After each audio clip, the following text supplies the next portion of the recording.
अस्सलाम वालेकुम एवरीवन। तो हम लोग बात कर रहे थे कि हमारे पास ऑब्स्टेट्रिक ओपीडी में जो कॉमन प्रेजेंटेशंस होती हैं, जिस तरह से पेशेंट्स हमारे पास आती हैं, उनको हमने किस तरह ट्रीट करना है।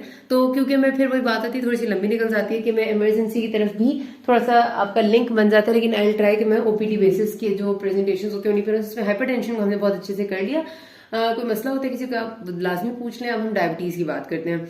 अब डायबिटीज की सबसे पहले तो एक पेशेंट, ये हम वो बात कर रहे हैं डायबिटीज की मेनली जो कि गेस्टेशनल डायबिटीज होती है, जिसको हम जीडीएम कहते हैं। ठीक है, एक तो पेशेंट होगी, जाहिर 3 तरह की डायबिटीज हो सकती हैं। टाइप 1 जो कि जाहिर सी बात है मोस्टली पहले से डायग्नोस्ड होते हैं, जो कि आपकी अर्ली एज में डायग्नोज हो जाती है। फिर टाइप 2 डायबिटीज, टाइप 2 डायबिटीज ज्यादातर होगी वो पेशेंट जो कि 35+ 40+ आपको मिलेंगी, मतलब जो पेरेंट्स होंगी और उनकी अक्सर तीसरी चौथी प्रेगनेंसी होती है, तो उनको टाइप 2 डायबिटीज डेवलप हो चुकी होती है। मतलब मोस्टली ऐसा है, रेयर केसेस हमेशा आर देयर, बट मोस्टली ऐसा है। और फिर कुछ पेशेंट्स होती है जिनको सिर्फ और सिर्फ गेस्टेशनल डायबिटीज होती है, यानी कि उनको हमल के दौरान, प्रेगनेंसी के दौरान डायबिटीज डेवलप हो जाती है। That is called gestational diabetes mellitus. ठीक है, अच्छा, अब उसकी वजह भी होती है कि फिर बताते थोड़ा सा वैसे बात कर लेते हैं कि रीजन उसकी ये होती है बेसिकली कि आपको पता है हमारी ड्यूरिंग प्रेगनेंसी बॉडी को इंसुलिन की ज्यादा जरूरत है, क्योंकि हमारी इनटेक भी काफी ज्यादा होती है और इनटेक के हिसाब से बॉडी ने उस शुगर को यूटिलाइज करने के लिए इंसुलिन भी ज्यादा बनानी है। लेकिन कुछ लोगों की बॉडी इस काबिल नहीं होती कि वो ज्यादा इंसुलिन बना सके, तो फिर उनको during pregnancy diabetes mellitus develop हो जाती है। अब पहली बात तो ये कि हम देखें अगर कि हमारे पास एक पेशेंट आती है, खुद वो किस सिम्टम्स के साथ आएगी कि हमारा ध्यान सिर्फ उसके सिम्टम से चला जाए डायबिटीज पे। तो जो सिम्टम अगर होगा ना पेशेंट को, तो वो मोस्ट कॉमनली ये होता है कि इंक्रीज थर्स्ट, वही जो हमने पढ़ा था ना नॉर्मल डायबिटीज का, कि पोलीडिप्सिया, बहुत ज्यादा यूरिन आना, जिसको हम पोलीयूरिया कहते हैं, ये हो सकता है। उसके अलावा जनरली पेशेंट कहती है बहुत फटीग या बहुत टायर्डनेस की बात कर सकती है, लेकिन ये सिम्टम्स ऐसे हैं जो कि नॉर्मली भी प्रेगनेंसी में हो सकते हैं। इस वजह से we can not diagnose diabetes on these symptoms. मतलब अगर पेशेंट कहती भी है तो हम इतना अच्छे वाला अंदाजा नहीं हो सकता। फिर तीसरी एक बहुत इंपॉर्टेंट चीज होती है कि हिस्ट्री ऑफ जीडीएम। अगर किसी पेशेंट को पहले भी हिस्ट्री थी जीडीएम की अपनी प्रीवियस प्रेगनेंसी में, तो वो हमेशा एट रिस्क होती है कि उसे हर प्रेगनेंसी में जीडीएम होगा। तो आपने ऐसी पेशेंट का हमेशा से पहले से ही जहन में रखना है कि आपने टाइमली उसका ओजीटीटी करा लेना है। ठीक है, अभी ओजीटीटी क्या है मैं बताती हूँ। तो हिस्ट्री ऑफ जीडीएम एक इंपॉर्टेंट चीज है। फिर जो चीज आपके जहन में आती है फौरन देख के कि ये डायबिटीज हो सकती है, जो हमारा साइन होगा, वो सबसे इंपॉर्टेंट होता है पॉलीहाइड्रोएमनियोस। आपको पता है कि तकरीबन पेशेंट्स का हर मंथली विजिट होता है शुरू की प्रेगनेंसी में, अर्ली प्रेगनेंसी में। और जिनका हमें पता होता है कि यार ये किसी रिस्क में, उनको तो हम 2 वीकली विजिट भी कराते हैं। तो उसमें अगर विजिट में हर विजिट पे स्कैन होता है, उस स्कैन में अगर आपका जो एएफआई हर विजिट पे चेक किया जाता है, आपको पता है एमनियोटिक फ्लूइड इंडेक्स होता है, लाइकर होता है, वो लाइकर अगर आपका पोली की तरफ जा रहा है, पोली का मतलब ये है कि एक नॉर्मल रेंज जो हम लेते हैं ना लाइकर की, AFI is amniotic fluid index.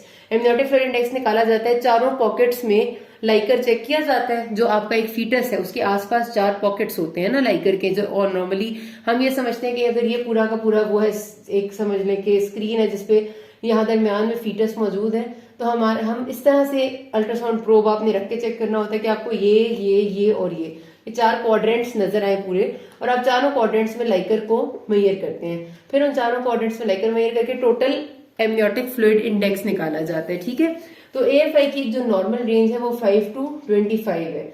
ये नॉर्मल रेंज है, लेकिन जो लाइकर आपका होता है ना, तकरीबन आप समझ लें 9 से 10 या 10 से नीचे, वो आपका हमेशा ओलिगो की तरफ जा रहा होता है। मतलब अगर कोई पेशेंट आपकी 7 पे या 6 सेंटीमीटर ऑफ एएफआई के साथ, तो वो आपके जहन में फौरन आ जाता है कि यार ये ओलिगो है, ओलिगो हाइड्रोएमनियोस है। ठीक है, और अगर पेशेंट आती है 18 या 19 या इवन 20 कह लें, 20 से ज्यादा के एएफआई के साथ, तो ये आपके जहन में फौरन पोली की तरफ जाता है। थोड़ा सा गेस्टेशनल एज पे फर्क आता है, क्योंकि आपको पता है एएफआई जो आपका एमनियोटिक फ्लूइड इंडेक्स है वो गेस्टेशनल एज के साथ वेरी कर रहा होता है।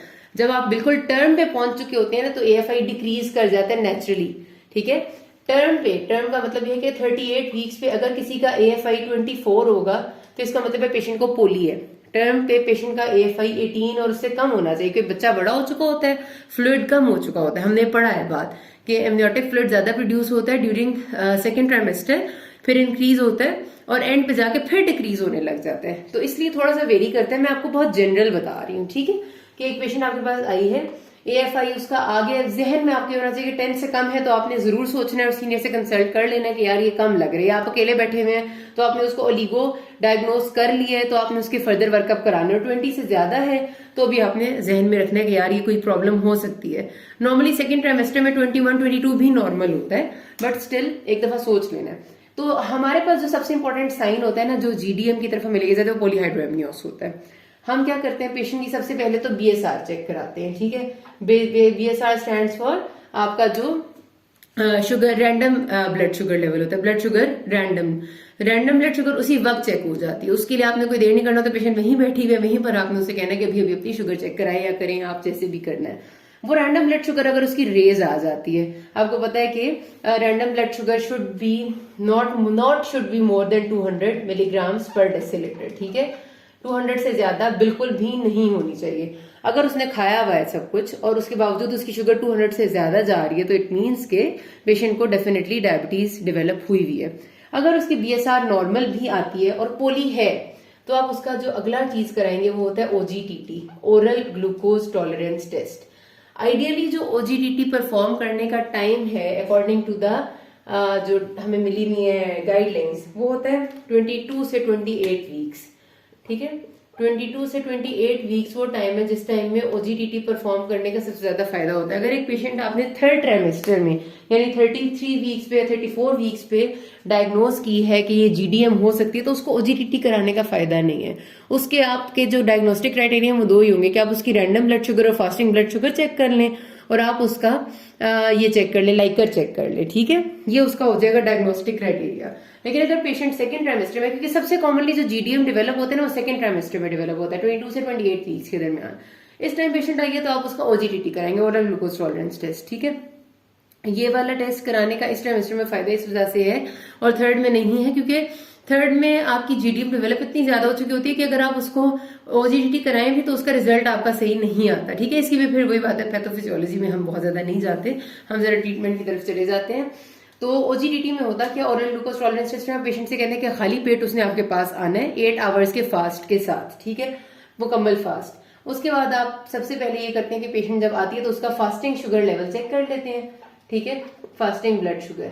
उसके बाद आप उसको एक ग्लूकोज की अच्छी चीनी वाली मतलब मीठी ड्रिंक पिलाते हैं, 75 कहते हैं उसमें कि 75 मिलीग्राम्स ग्लूकोज होना चाहिए लाजमी, ठीक है। वो आप उसको एक ड्रिंक पिलाते हैं। उसके बाद आप उसकी पहले ड्रिंक पिलाने के बाद 1 आवर बाद चेक करते हैं उसका ब्लड ग्लूकोज लेवल, और फिर आप 2 आवर बाद यानी 2 घंटे बाद उसका ब्लड ग्लूकोज लेवल चेक करते हैं। ये पूरा आपका OGTT होता है, ठीक है। फास्टिंग होता है 1 hour and 2 hour blood glucose level. तो इससे आपका 22 से 28 वीक्स में अगर ये लेवल रेज आते हैं तो इसका मतलब है कि कंफर्म डायबिटीज डेवलप की हुई है पेशेंट ने, ठीक है। तो आपके पास क्या बात होगी कि सिम्टम्स क्या हो सकते हैं, साइंस क्या हो सकते हैं, हमें क्या पता चल सकता है, AFI और पोली में मिल सकता है। और उसके बाद आपने सेकेंड ट्राइमेस्टर में है तो OGTT जरूर कराना है, थर्ड में है तो OGTT इज नॉट रिकमेंडेड, हमारे यहाँ फिर भी करा लेते हैं बट इट्स नॉट रिकमेंडेड। आप फास्टिंग और रैंडम शुगर लेवल्स चेक कर लें। उसके साथ आपने क्या करना है कि पेशेंट को अब ट्रीट कैसे करना है। ट्रीटमेंट का सबसे पहला ये तरीका है कि आप मॉनिटर करें कि शुगर कितनी जा रही है। किसी का अगर आपको शक होता है ना, खाली शक इन दैट सेंस कि उसका पोली आ गया पर BSR नॉर्मल है, तो आपने उसकी ये जरूर कह देना है कि एक चार्ट उसको शुगर का बना देना। अब शुगर का चार्ट किस तरह से बनता है, जिस तरह मैंने आपको बताया था BP का चार्ट बनता है ना, उस तरह शुगर भी दिन में 6 दफा 7 दफा चेक होती है। हम इस तरह चार्ट बनाते हैं कि डेट एक तरफ पेशेंट लिखेगी, ठीक है, तारीख लिखती है, यहाँ लिखती है हम कि सुबह नाश्ते से पहले, ठीक है, सबसे पहली वाली जो होती है वो होती है सुबह नाश्ते से पहले, और फिर नाश्ते के 2 घंटे बाद, ठीक है। इसी तरह होती है फिर दिन को खाने से पहले, फिर खाने के 2 घंटे बाद, फिर रात को खाने से पहले और रात को खाने के 2 घंटे बाद। तो ये आपकी दिन में 6 दफा शुगर चेक होनी होती है, ठीक है। जो खाने और नाश्ते से पहले होगी वो जाहिर सी बात है हम उसे बताते हैं कि 90 से ऊपर नहीं होनी चाहिए, और जो 2 घंटे बाद होगी उसके बारे में हम उससे कहते हैं कि ये 140 से ज्यादा नहीं होनी चाहिए, क्योंकि 2 घंटे बाद ही है ना, 2 घंटे तक 200 तक तो लेवल रेज नहीं करता। तो ये बात हमने उसे बतानी होती है। ये शुगर का चार्ट हर शुगर की पेशेंट जो सस्पिशियस है या जो डायग्नोस्टिक है उसको बना के लाजमी देना होता है। अच्छा, अब जब हमने डायग्नोज कर लिया, उसको चार्ट बना दिया, चार्ट में अगर नॉर्मल लेवल्स आ रहे हैं तो हम पेशेंट से ही कहेंगे कि मॉनिटरिंग कंटिन्यू रखे और कोई मेडिसिन ना ले, ठीक है। अगर थोड़ा सा पोली आ गया, OGTT नॉर्मल आ गया, शुगर की चार्टिंग करवा रहे हैं आप, प्रॉपर चार्टिंग में नॉर्मल लेवल्स आ रहे हैं, इट मीन्स के इट्स फाइन, पेशेंट सिर्फ चार्टिंग कंटिन्यू रखें। अगर आपका ओजीडीटी भी खराब था, चार्टिंग में भी लेवल ज्यादा है, तो फिर आपने उसको मेडिसिन स्टार्ट करानी है। स्टार्ट हमेशा हमारे पास दो ही ऑप्शन है जो हम यूज कर सकते हैं प्रेगनेंसी में डायबिटीज के लिए। एक है हमारे पास ग्लूकोफेज टैबलेट, ठीक है, जो आपको पता है मेटफॉर्मिन होती है, वो बिल्कुल सेफ है प्रेगनेंसी में। ग्लूकोफेज 500 mg से हम देना शुरू करते हैं और पेशेंट को डिपेंडिंग अपॉन कि उसको जरूरत कितनी है बीडी डोज में देना स्टार्ट करते हैं। हम हमेशा कहते हैं कि सुबह नाश्ते से पहले ले ले और रात को ले ले। वैसे तो बिल्कुल ही अगर पेशेंट का थोड़ा सा मसला है तो हम ओडी में भी देते हैं ग्लूकोफेज, लेकिन अक्सर पेशेंट्स ओडी से तो किसी को फायदा नहीं होता, बीडी में ले जाते हैं। सुबह शाम लेना शुरू करती है, उससे भी कंट्रोल नहीं होता तो 500 mg टीडीएस स्टार्ट कर देती है, ठीक है, ये मैक्सिमम है, टीडीएस दे दिया हमने। अगर ग्लूकोफेज 500 mg टीडीएस पे भी उसका जो चार्टिंग वो कर रही है वो खराब आ रही है, तो जो अगली ऑप्शन है हमारे पास वो डायरेक्टली इंसुलिन है।